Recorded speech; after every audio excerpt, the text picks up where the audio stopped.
No terceiro ano do reinado de Jeoaquim, rei de Judá, Nabucodonosor, rei da Babilônia, veio a Jerusalém e a cercou.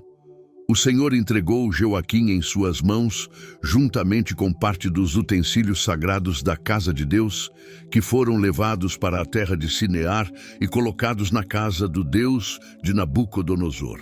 Esses objetos foram depositados no tesouro de seu templo. Nabucodonosor ordenou a Aspenaz, chefe de seus eunucos, que trouxesse alguns jovens de Israel, descendentes da nobreza e da realeza.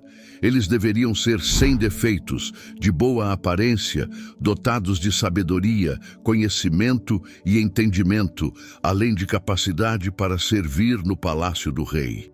Eles seriam ensinados na língua e na cultura dos caldeus. O rei determinou que eles recebessem diariamente porções de sua própria comida e vinho por 3 anos, preparando-os para se apresentarem diante dele. Entre esses jovens estavam Daniel, Hananias, Misael e Azarias, todos da tribo de Judá. O chefe dos eunucos lhes deu novos nomes.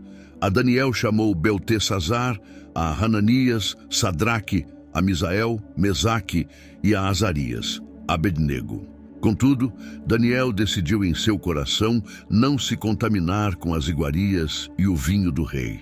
Ele pediu ao chefe dos eunucos permissão para evitar tal comida.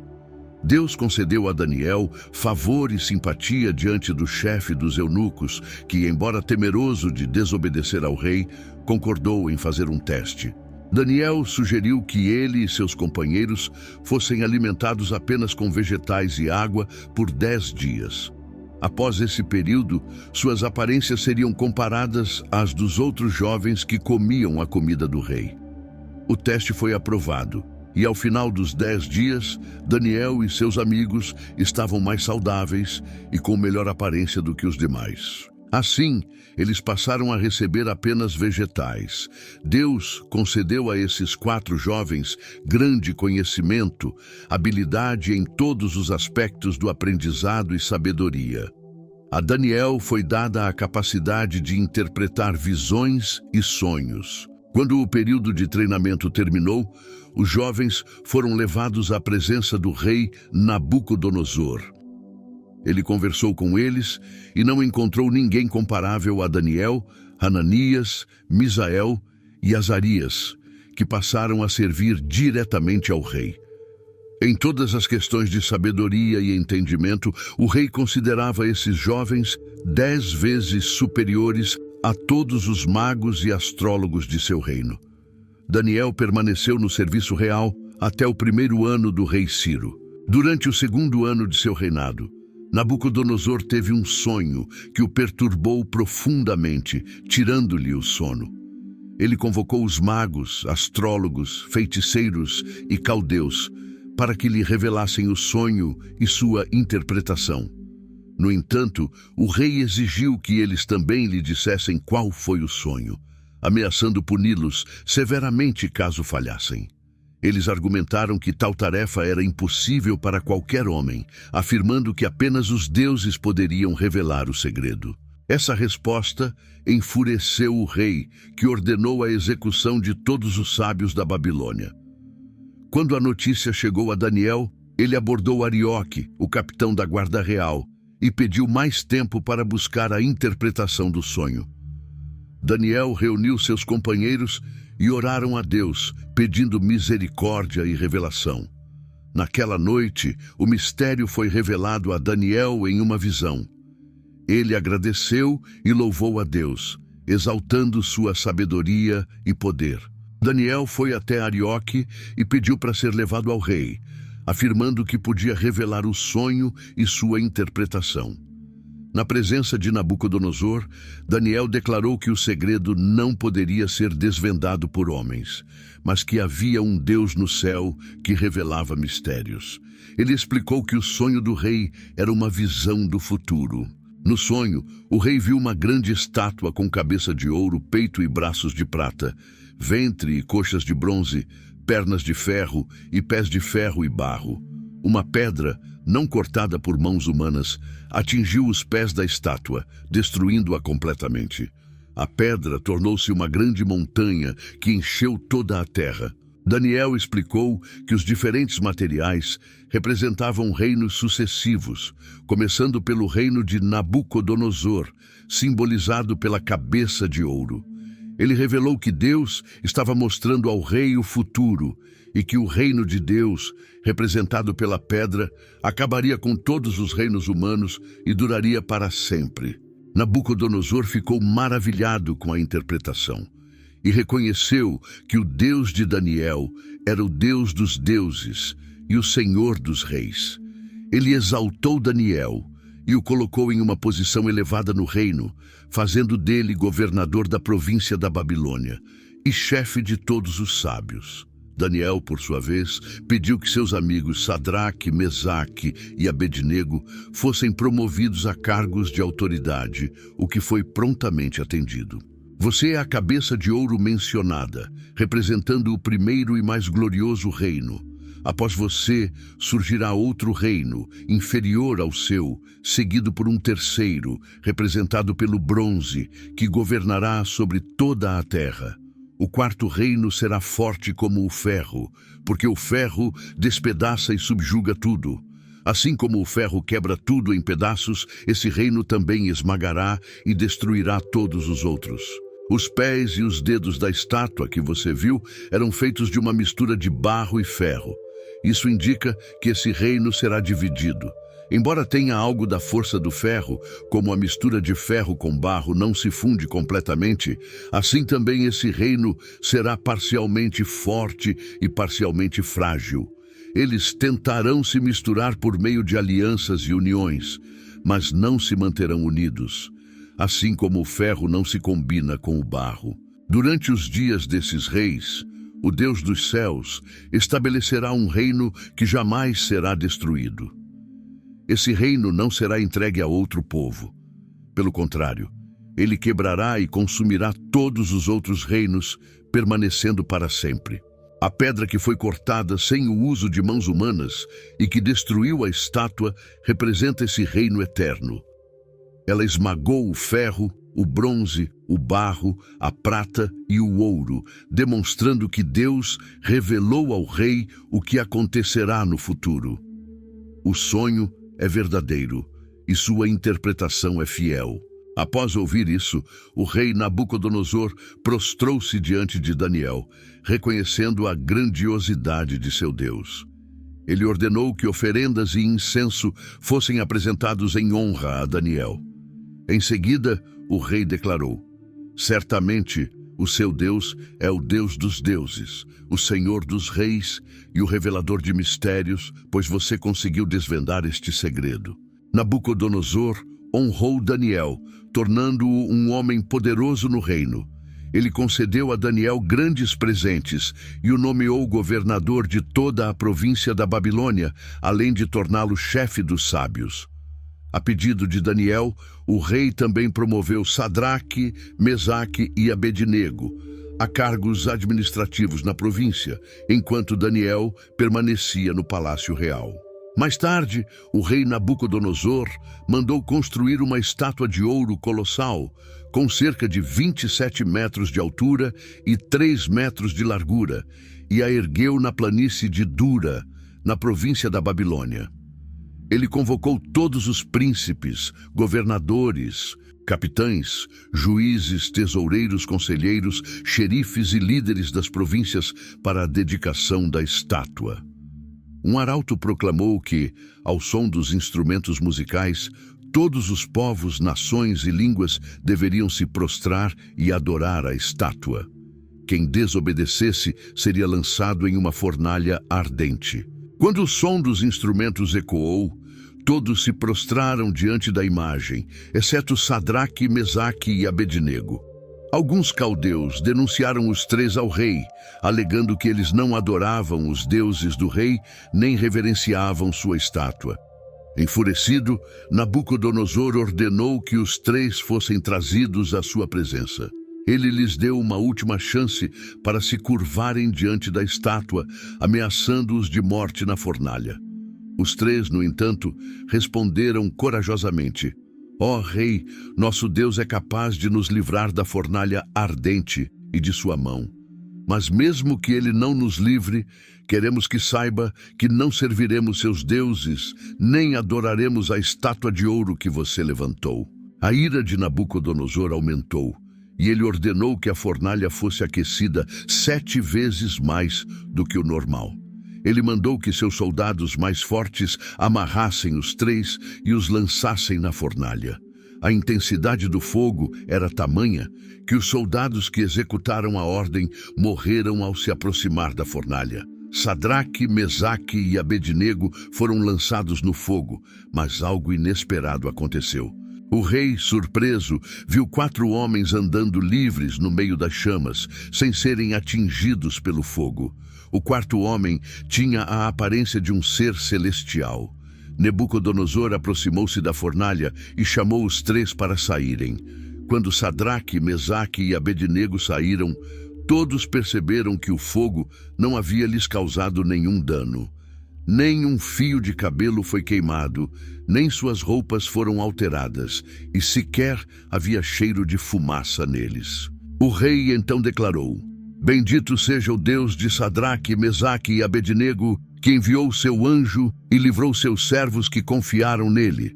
Eles desafiaram minha ordem e preferiram entregar seus corpos a servir ou adorar outro Deus. Nabucodonosor decretou que qualquer pessoa que blasfemasse contra o Deus dos 3 seria severamente punida, pois não há outro Deus que possa salvar dessa maneira. Depois disso, o rei promoveu Sadraque, Mesaque e Abednego a posições ainda mais altas na província da Babilônia. Essa série de eventos marcou profundamente o coração de Nabucodonosor, que reconheceu os sinais e maravilhas do Deus Altíssimo.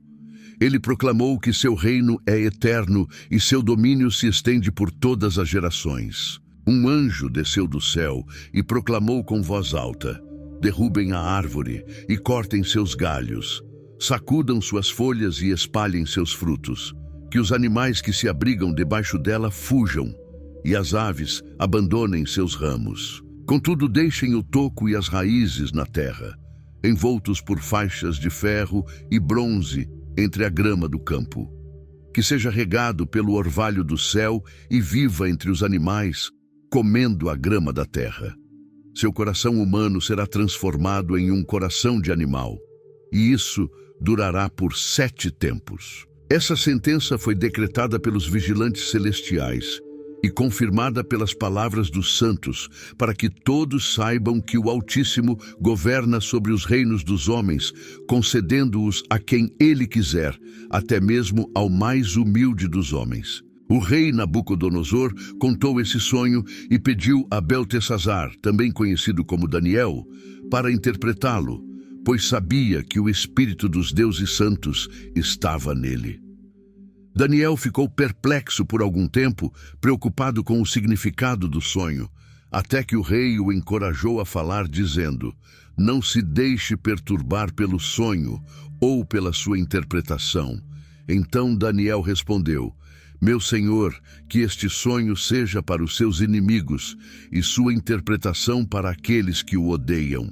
A árvore que o rei viu, alta e forte, alcançando os céus, visível em toda a terra, com belas folhas e muitos frutos, fornecendo alimento para todos, e sob cuja sombra os animais se abrigavam e as aves faziam seus ninhos, representa o próprio rei. O Senhor cresceu em poder e força, sua grandeza alcança os céus, e seu domínio se estende até os confins da terra. Mas o rei também viu um vigilante celestial descer e ordenar que a árvore fosse cortada, deixando apenas o toco e as raízes na terra, presos por faixas de ferro e bronze no meio da grama, sendo regados pelo orvalho do céu e vivendo entre os animais por 7 tempos. Essa visão é um decreto do Altíssimo para o rei. O Senhor será afastado dos homens e viverá entre os animais do campo. Comerá capim como os bois e será molhado pelo orvalho do céu. Isso durará 7 tempos, até que o Senhor reconheça que o Altíssimo governa sobre os reinos dos homens e dá o poder a quem ele quiser. Contudo, o fato de deixarem o toco e as raízes indica que o seu reino será restaurado quando o Senhor reconhecer que o céu governa. Portanto, meu rei, aceite o meu conselho. Arrependa-se de seus pecados, praticando a justiça e das suas iniquidades, mostrando misericórdia aos pobres. Talvez assim sua prosperidade seja prolongada. Tudo isso aconteceu com o rei Nabucodonosor. 12 meses depois, enquanto caminhava no terraço do Palácio Real da Babilônia, o rei disse: "Não é esta a grande Babilônia que eu construí com o meu poder e para a glória da minha majestade?" Antes que terminasse de falar, uma voz veio do céu dizendo: "Ó rei Nabucodonosor, a sentença foi pronunciada contra você, seu reino foi tirado de suas mãos. Você será expulso do meio dos homens e viverá entre os animais, comendo capim como os bois. Isso continuará por 7 tempos, até que você reconheça que o Altíssimo governa sobre os reinos dos homens." Naquele mesmo instante, a profecia se cumpriu. Nabucodonosor foi afastado dos homens, comeu capim como os bois, seu corpo foi molhado pelo orvalho do céu, seus cabelos cresceram como penas de águia e suas unhas como garras de aves. Ao final do período, Nabucodonosor levantou os olhos ao céu e sua razão foi restaurada. Ele louvou e exaltou o Altíssimo, reconhecendo que seu domínio é eterno e seu reino dura de geração em geração. Ele declarou: "Todos os habitantes da terra são como nada diante dele. Ele faz o que deseja entre os exércitos do céu e os habitantes da terra. Ninguém pode detê-lo ou questioná-lo. Sua razão, honra e glória retornaram, e ele foi restaurado ao trono com ainda mais majestade." Então Nabucodonosor proclamou: "Agora eu louvo, exalto e glorifico o Rei do céu, pois todas as suas obras são verdadeiras, seus caminhos são justos, e ele é capaz de humilhar aqueles que andam em orgulho." Os povos tremiam de medo diante dele. Ele tinha o poder de decidir quem deveria viver e quem deveria morrer, quem seria exaltado e quem seria rebaixado. Contudo, quando seu coração se encheu de orgulho e sua mente se tornou arrogante, ele foi retirado do trono e perdeu toda a sua glória. Foi expulso do convívio humano e seu coração tornou-se como o de um animal. Ele passou a viver entre os asnos selvagens, comendo grama como um boi. Seu corpo ficava molhado com o orvalho dos céus, até que ele reconheceu que o Altíssimo governa sobre os reinos dos homens e concede poder a quem ele desejar. Tu, ó Belsazar, filho dele, sabias de tudo isso, mas não humilhaste teu coração. Pelo contrário, elevaste a ti mesmo contra o Senhor do céu. Trouxeste os vasos sagrados de sua casa, e tu, teus nobres, tuas esposas e tuas concubinas, beberam vinho neles. Mais que isso, exaltaste os deuses de prata, ouro, bronze, ferro, madeira e pedra, que nem veem, nem ouvem, nem sabem de coisa alguma. Entretanto, o Deus que sustenta teu fôlego e a quem pertencem todos os teus caminhos, não glorificaste. Por isso foi enviada a mão que escreveu estas palavras na parede: Mene, Mene, Tekel, Uparsim. Esta é a interpretação. Mene significa que Deus contou os dias do teu reino e o trouxe ao fim. Tekel indica que foste pesado na balança e achado em falta. Peres significa que o teu reino foi dividido e entregue aos medos e persas. Naquela mesma noite, Belsazar, rei dos caldeus, foi morto, e Dário, o Medo, assumiu o reino, tendo cerca de 62 anos de idade. Dário decidiu organizar o governo estabelecendo 120 príncipes sobre o reino e 3 presidentes acima deles, sendo Daniel o principal.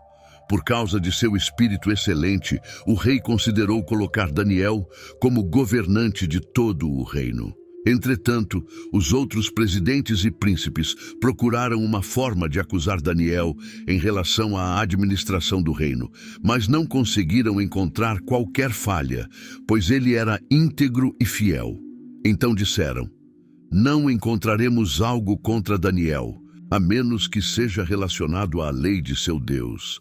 Assim, eles conspiraram e convenceram o rei Dário a decretar que, por 30 dias, ninguém poderia fazer petição a qualquer deus ou homem, exceto ao próprio rei, sob pena de ser lançado na cova dos leões.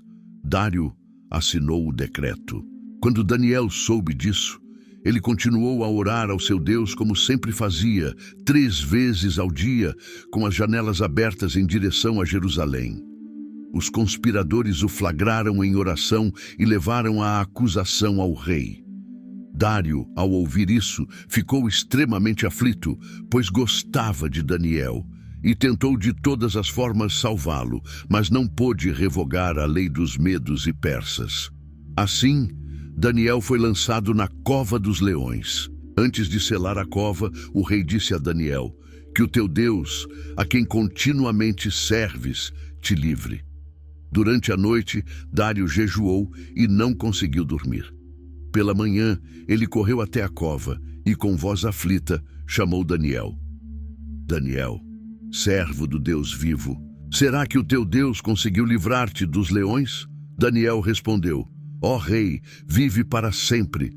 Meu Deus enviou seu anjo e fechou a boca dos leões. Eles não me fizeram mal, porque fui achado inocente diante dele, e tampouco cometi mal algum contra ti, ó rei. Dário ficou imensamente feliz e ordenou que Daniel fosse retirado da cova.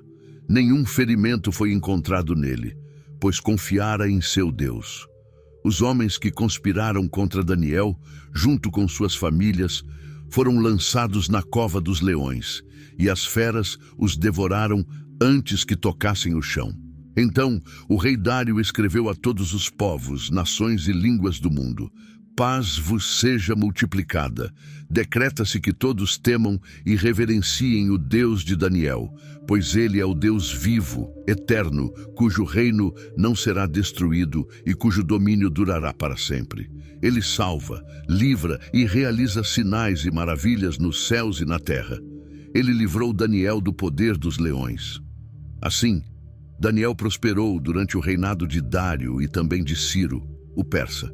As outras bestas, embora tivessem perdido seu domínio, tiveram suas vidas prolongadas por um tempo determinado.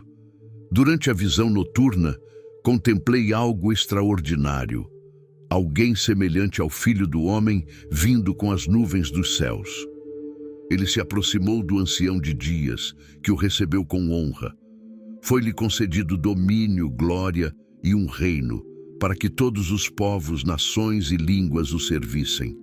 Seu domínio é eterno e nunca será destruído, e seu reino permanecerá para sempre.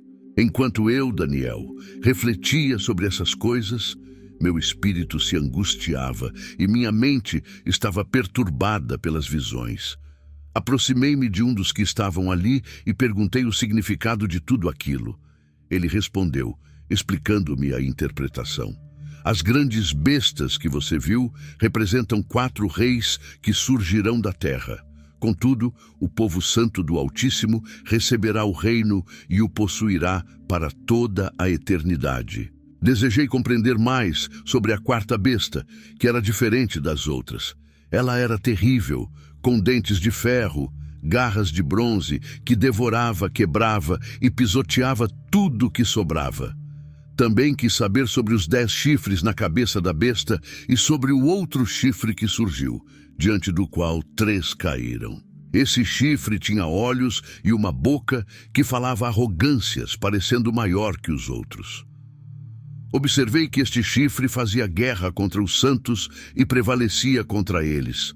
Até que o ancião de dias veio, trouxe julgamento a favor dos santos do Altíssimo, e chegou o momento de eles possuírem o reino. O intérprete explicou: a 4ª besta representa o 4º reino na terra, diferente de todos os outros, que consumirá toda a terra, esmagará e destruirá tudo. Os 10 chifres são 10 reis que surgirão deste reino. Depois deles, um outro rei surgirá, diferente dos anteriores, e derrubará 3 reis. Este rei falará contra o Altíssimo, perseguirá os santos e tentará mudar os tempos e as leis. Eles serão entregues em suas mãos por um tempo, tempos e metade de um tempo. Mas o tribunal se reunirá, e seu poder será retirado, destruído e consumido completamente. O reino, o domínio e a grandeza de todos os reinos debaixo do céu serão entregues ao povo santo do Altíssimo. Seu reino será eterno, e todos os governantes o servirão e obedecerão. Este foi o fim da visão.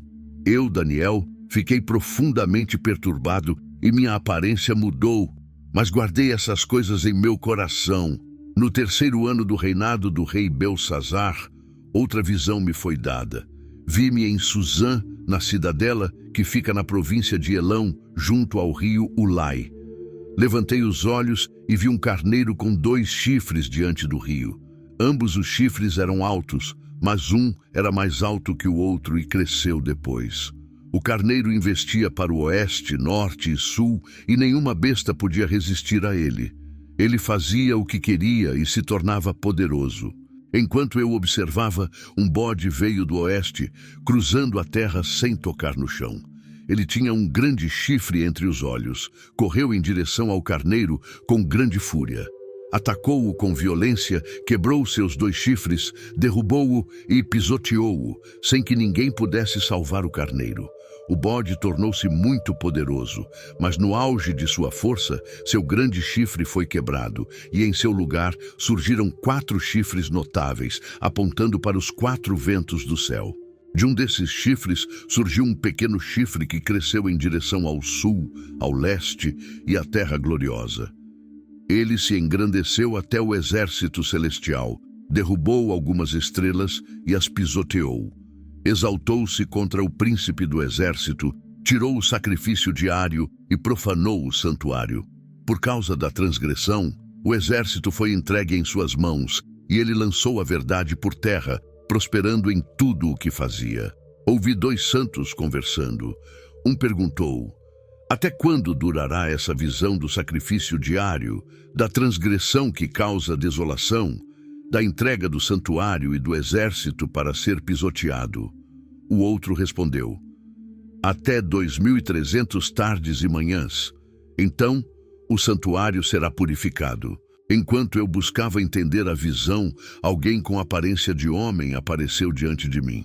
Ouvi uma voz, chamando Gabriel, ordenando-lhe que me explicasse a visão. Gabriel aproximou-se, mas fiquei aterrorizado e caí com o rosto em terra. Ele disse: entenda, filho do homem, que esta visão se refere ao tempo do fim. Gabriel explicou: o carneiro com 2 chifres representa os reis da Média e da Pérsia. O bode peludo é o rei da Grécia, e o grande chifre entre os olhos é o primeiro rei. O chifre quebrado e os 4 que surgiram em seu lugar são 4 reinos que se levantarão dessa nação, mas não com a mesma força. No fim do reinado deles, quando os transgressores tiverem atingido o limite, surgirá um rei de rosto feroz, habilidoso em intrigas. Seu poder será grande, mas não por sua própria força. Ele causará destruição extraordinária, terá sucesso em suas ações e destruirá os poderosos e o povo santo. Por meio de sua astúcia, ele fará prosperar o engano. Ele se exaltará e, em tempos de paz, destruirá muitos. Levantar-se-á contra o príncipe dos príncipes, mas será destruído não por mãos humanas. Guarde a visão, pois se refere a dias distantes. Eu, Daniel, fiquei exausto e doente por vários dias. Depois me recuperei e continuei com os negócios do rei, mas estava perplexo com a visão e ninguém conseguia entendê-la. Nosso povo foi chamado a andar nos caminhos do Senhor, seguindo as leis que ele estabeleceu por meio de seus servos, os profetas. Contudo, todo o Israel transgrediu a tua lei, afastando-se de ti para não obedecer à tua voz. Por isso, a maldição, conforme está escrita na lei de Moisés, servo de Deus, foi derramada sobre nós, porque pecamos contra ti. Tu cumpriste as palavras que disseste contra nós e contra os nossos juízes, trazendo sobre nós grande calamidade. Sob todo o céu, jamais houve algo como o que foi feito a Jerusalém. Conforme está escrito na lei de Moisés, todo este mal veio sobre nós, mas ainda assim não buscamos ao Senhor nosso Deus. Não nos voltamos de nossas iniquidades, nem buscamos compreender a tua verdade. Portanto, o Senhor observou o mal e trouxe isso sobre nós, porque Ele é justo em tudo o que faz. Mas nós não obedecemos à sua voz. Agora, ó Senhor nosso Deus, que tiraste teu povo do Egito com mão poderosa e fizeste teu nome ser exaltado até hoje, reconhecemos que pecamos e agimos perversamente. Senhor, por toda a tua justiça, suplicamos, afasta a tua ira e o teu furor de Jerusalém, a tua cidade santa. Por causa de nossos pecados e das iniquidades de nossos pais, Jerusalém e o teu povo tornaram-se objeto de zombaria para todos ao nosso redor. Portanto, ó Deus nosso, ouve a oração do teu servo e suas súplicas, e faze brilhar a tua face sobre o teu santuário desolado, por amor de ti mesmo, Senhor. Inclina teu ouvido, ó Deus, e ouve. Abre teus olhos e contempla a nossa desolação e a cidade que é chamada pelo teu nome. Não apresentamos nossas súplicas por causa de nossa justiça, mas por causa de tua grande misericórdia. Ó Senhor, ouve, ó Senhor, perdoa, ó Senhor, atende e age. Não demores, por amor de ti mesmo, ó meu Deus, pois a tua cidade e o teu povo são chamados pelo teu nome. Enquanto eu ainda orava, confessando os meus pecados e os pecados do meu povo Israel, e apresentando minha súplica diante do Senhor, meu Deus, pelo seu santo monte, algo surpreendente aconteceu. Enquanto eu falava em oração, Gabriel, o homem que eu havia visto na visão anterior, veio voando rapidamente e me tocou por volta do tempo da oferta da tarde. Ele me instruiu dizendo: ó Daniel, vim agora para te dar entendimento e sabedoria. No início de tuas súplicas saiu a ordem, e vim para te declarar isso, porque és muito amado. Portanto, presta atenção à mensagem e compreende a visão.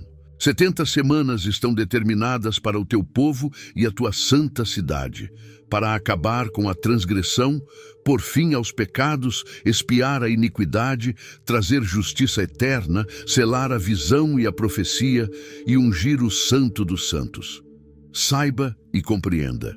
Desde a ordem para restaurar e reconstruir Jerusalém até o ungido, o príncipe, haverá 7 semanas e 62 semanas. A cidade será reconstruída com praças e muralhas, mas em tempos difíceis. Depois das 62 semanas, o ungido será morto, mas não por si mesmo. O povo do príncipe que virá destruirá a cidade e o santuário, e o fim virá como uma inundação.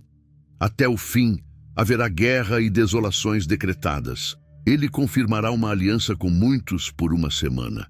No meio da semana, ele fará cessar o sacrifício e a oferta, e sobre a asa das abominações virá o assolador, até que o fim que está determinado seja derramado sobre ele. No 3º ano de Ciro, rei da Pérsia, uma mensagem foi revelada a Daniel, chamado Beltesazar. A mensagem era verdadeira e tratava de um tempo distante. Eu, Daniel, estive em luto por 3 semanas inteiras. Durante esse período, não comi alimentos agradáveis, não provei carne nem vinho, nem me ungi, até que as 3 semanas completas passaram. No 24º dia do 1º mês, enquanto eu estava à beira do grande rio Tigre, levantei os olhos e vi um homem vestido de linho, com um cinturão de ouro puro de Ufaz em volta da cintura. Seu corpo era como berilo, seu rosto brilhava como relâmpago, seus olhos eram como tochas flamejantes, seus braços e pernas como bronze polido, e sua voz ressoava como o som de uma multidão. Eu, Daniel, fui o único a ver a visão. Os homens que estavam comigo não viram nada, mas foram tomados de grande pavor e fugiram para se esconder. Assim, fiquei sozinho diante dessa grande visão, sem forças. Meu rosto ficou pálido e fraco, mas ainda ouvi a voz de suas palavras. Ao ouvi-las, caí em profundo sono com o rosto no chão. De repente, uma mão me tocou, fazendo-me levantar sobre os joelhos e as mãos. Então ele disse: Ó Daniel, homem muito amado, compreende as palavras que vou te dizer e fica de pé, pois fui enviado a ti. Enquanto ele falava, tremendo, me levantei. Ele continuou: Não temas, Daniel, pois desde o primeiro dia em que colocaste teu coração para entender e te humilhastes diante de teu Deus, tuas palavras foram ouvidas, e eu vim por causa delas. Porém, o príncipe do reino da Pérsia resistiu-me por 21 dias, mas Miguel, um dos principais príncipes, veio em meu auxílio. Permaneci ali com os reis da Pérsia. Agora vim para te fazer entender o que acontecerá ao teu povo nos últimos dias, pois a visão se refere a um tempo futuro. Essas palavras me deixaram sem forças, mas ele me tocou novamente e me fortaleceu, dizendo: Não temas, homem muito amado, que a paz esteja contigo. Sê forte, sim, sê forte. Ele retornará à sua terra, mas seus filhos serão incitados e reunirão um exército enorme. Um deles certamente virá, avançando como uma inundação, invadindo e ultrapassando defesas até retornar e dirigir sua força contra uma fortaleza poderosa. O rei do sul, enfurecido, sairá para lutar contra ele, enfrentando o rei do norte com um exército numeroso, mas acabará sendo derrotado. Mesmo após a vitória, seu coração se exaltará. Ele derrubará dezenas de milhares, mas isso não lhe trará força duradoura. O rei do norte voltará com um exército ainda maior do que o anterior, vindo após alguns anos com imensa riqueza e poder. Naquele tempo, muitos se levantarão contra o rei do sul, incluindo aqueles que entre o povo buscarão cumprir a visão, mas fracassarão. O rei do norte cercará e tomará cidades fortificadas, e as forças do sul não poderão resistir. Nenhum exército será forte o suficiente para detê-lo. Ele fará o que quiser e ninguém poderá enfrentá-lo. Ele se estabelecerá na terra gloriosa e consumirá tudo o que estiver ao seu alcance. Com grande ambição, ele tentará subjugar tudo, unindo forças e alianças. Mas suas tentativas serão cheias de traições e fracassos. Ele até mesmo dará sua filha em casamento para consolidar sua posição, mas ela não será leal a ele. Após isso, voltará sua atenção para conquistar as ilhas, obtendo muitas vitórias. Mas um príncipe se levantará contra ele, retribuindo sua afronta e revertendo sua reputação. Ele retornará à sua terra, mas tropeçará, cairá e desaparecerá. Em seu lugar, surgirá alguém que imporá tributos sobre o reino, mas seu reinado será breve e terminará sem que haja revolta ou guerra. Depois dele, aparecerá um homem desprezível, sem direito legítimo ao trono, que conquistará poder por meio de intrigas e enganos. Ele esmagará seus inimigos como uma inundação e derrotará até mesmo os aliados mais importantes. Com astúcia, ele se fortalecerá com um pequeno grupo, invadindo regiões ricas e fazendo coisas que seus antepassados jamais fizeram. Distribuirá espólios e riquezas, mas planejará ataques contra fortalezas por um tempo. Ele levantará um grande exército para enfrentar o rei do sul, que também responderá com um poderoso exército. Contudo, o rei do sul será traído por aqueles que compartilham de sua mesa. Sua força será abalada, muitos cairão, e ambos os reis buscarão enganar um ao outro, mentindo em suas negociações. Apesar disso, seus planos falharão, pois o fim está reservado para o tempo determinado. O rei do norte retornará com riquezas, mas seu coração será tomado por ódio contra o pacto sagrado. Ele fará grandes ações contra os que desobedecerem à aliança sagrada. Armados, seus aliados profanarão o templo, removerão o sacrifício diário e estabelecerão a abominação da desolação. Aqueles que desrespeitarem a aliança serão corrompidos por enganos, mas o povo que conhece seu Deus será forte e resistirá.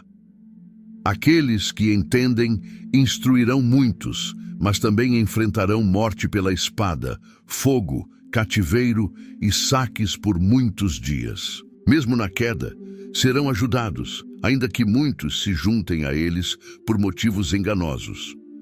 Alguns dos sábios cairão para que sejam refinados, purificados e preparados para o fim, pois o tempo determinado ainda está por vir. O rei agirá conforme sua vontade, exaltando-se acima de todos os deuses, proferindo blasfêmias contra o Deus Supremo. Ele prosperará até que a indignação seja cumprida, pois o que foi determinado certamente acontecerá. Ele não respeitará os deuses de seus antepassados, nem terá interesse por qualquer deus, pois se considerará superior a todos. Em seu lugar, honrará um Deus de fortalezas, desconhecido de seus pais, com ouro, prata e pedras preciosas. Ele exaltará este Deus em fortalezas poderosas, atribuindo autoridade a ele e distribuindo terras como recompensa. No fim dos tempos, o rei do sul o enfrentará, mas o rei do norte atacará como um furacão, com carros de guerra, cavaleiros e muitos navios. Ele invadirá terras e as conquistará, chegando à terra gloriosa, onde muitos sucumbirão. Contudo, Edom, Moabe e os líderes de Amon escaparão de seu domínio. Ele estenderá sua mão sobre muitos países e o Egito não escapará. Ele tomará posse dos tesouros de ouro, prata e riquezas do Egito, e os líbios e etíopes o seguirão. Porém, notícias do leste e do norte o alarmarão, e ele sairá com grande furor para destruir e aniquilar muitos. Ele montará seu palácio entre os mares, no Monte Santo Glorioso, mas chegará ao seu fim, e ninguém o ajudará. Naquele tempo, Miguel, o grande príncipe que protege os filhos do teu povo, se levantará. Haverá um tempo de angústia como nunca houve desde que nação alguma existiu. Mas o teu povo será libertado, todos os que estiverem inscritos no livro. Muitos que dormem no pó da terra despertarão, uns para a vida eterna, outros para a vergonha e desprezo eterno. Os sábios brilharão como o brilho do firmamento, e aqueles que conduzem muitos à justiça brilharão como estrelas para todo o sempre. Daniel, sela essas palavras e guarda o livro até o tempo do fim, quando o conhecimento se multiplicará. Mesmo assim, Daniel não compreendeu totalmente, mas foi assegurado de que as palavras estavam seladas até o tempo determinado. Naquele dia, os justos serão purificados, mas os ímpios continuarão em sua maldade, sem compreender os eventos. Contudo, os sábios entenderão e permanecerão firmes.